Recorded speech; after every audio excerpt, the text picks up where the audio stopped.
Bienvenue sur ta chaîne. Aujourd'hui, on plonge dans la décennie 1929-1939, une période si joyeuse que même Netflix n'oserait pas en faire une série sans ajouter la mention à âme sensible s'abstenir. Accroche-toi, on va voyager du crash boursier à la montée des dictatures en passant par l'incontournable mode survie extrême de la Suisse entre neutralité, café au lait et stress géopolitique maximal. 1929, le crash qui fait boum et le monde qui dit aïe.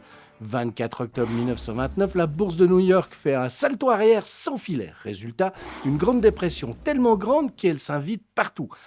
Banque qui s'effondre, chômage record, entreprise au tapis, ambiance générale, courage, fuyons.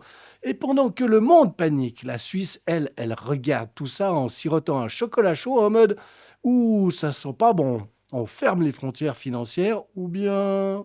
Et oui, la Suisse se prend la crise en pleine figure parce que quand les autres ne peuvent plus acheter, les montres suisses, les textiles et les machines-outils, ben ça reste sur les étagères. 1930-1933, l'Allemagne tombe dans les bras d'Hitler. Pendant que le monde galère en Allemagne, un parti qui faisait que 2% hier se réveille aujourd'hui avec une moustache devenue tristement célèbre et des idées encore plus inquiétantes. Résultat, Adolf Hitler devient chancelier en 1933 et transforme la démocratie en dictature plus vite que tu finis un paquet de chips. Mais qui était Adolf Hitler? Petit portrait express. Ah, Adolf Hitler, un homme qui rêvait d'être artiste, mais que même les profs des beaux-arts ont refusé. Résultat, il a décidé de refaire non pas un tableau, mais la carte entière de l'Europe au rouleau compresseur. Parce que visiblement, la rancune chez lui, c'était un hobby à plein temps.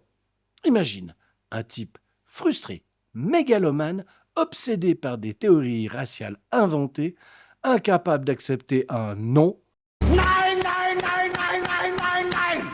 et qui plus est, et qui en plus haranguait les foules avec une agressivité théâtrale difficile à ignorer. Adolf Hitler s'engage comme volontaire dans l'armée bavaroise en août 14.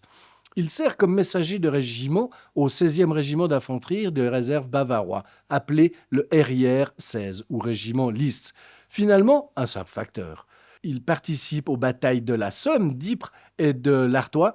Il est blessé en 1916, éclat d'obus à la cuisse. Il reçoit l'Iron Cross, croix de fer, de deuxième puis première classe. Rare pour un simple caporal.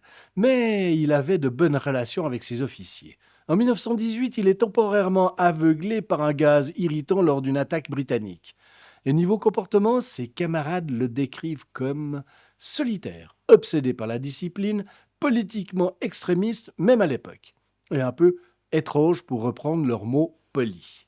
Oui, Hitler a combattu en 14-18, mais contrairement aux autres soldats qui ont frôlé la mort et rêvent juste de rentrer chez eux, lui a profité de l'expérience pour en ressortir avec un ego surdimensionné, un ressentiment infini contre tout le monde et une obsession pour réparer l'Allemagne, en la détruisant encore plus 20 ans plus tard.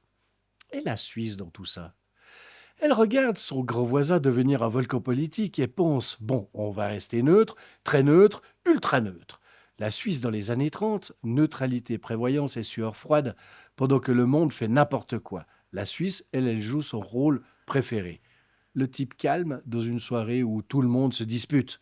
Mais derrière le sourire poli, c'est panique à bord. Augmentation du chômage, tension sociale, flirt du parti frontiste avec les idées fascistes, peur de finir coincé entre l'Allemagne nazie, l'Italie fasciste et une France nerveuse comme un hérisson.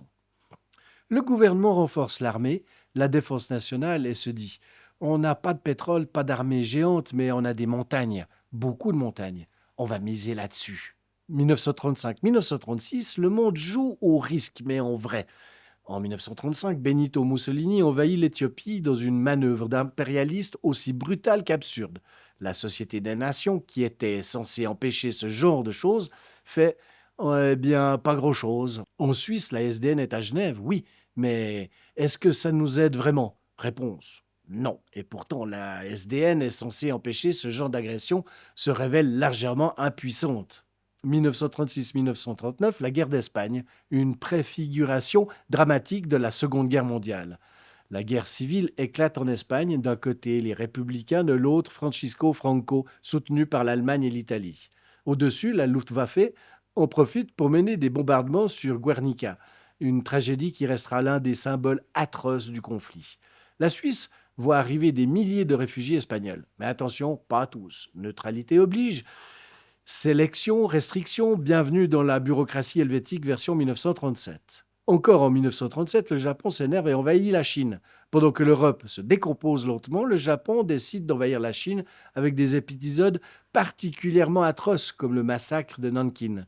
La Suisse, fidèle à elle-même, c'est loin, c'est horrible, mais on reste neutre. Toujours neutre. 1938, Anschluss Munich et les illusions perdues. Hitler annexe l'Autriche lors de l'Anschluss. La Suisse, frontière directe avec le Reich, autrement dit, aïe aïe aïe aïe aïe. Puis arrivent les accords de Munich. La France et le Royaume-Uni offrent les Sudètes à Hitler comme s'il s'agissait d'un panier de fruits.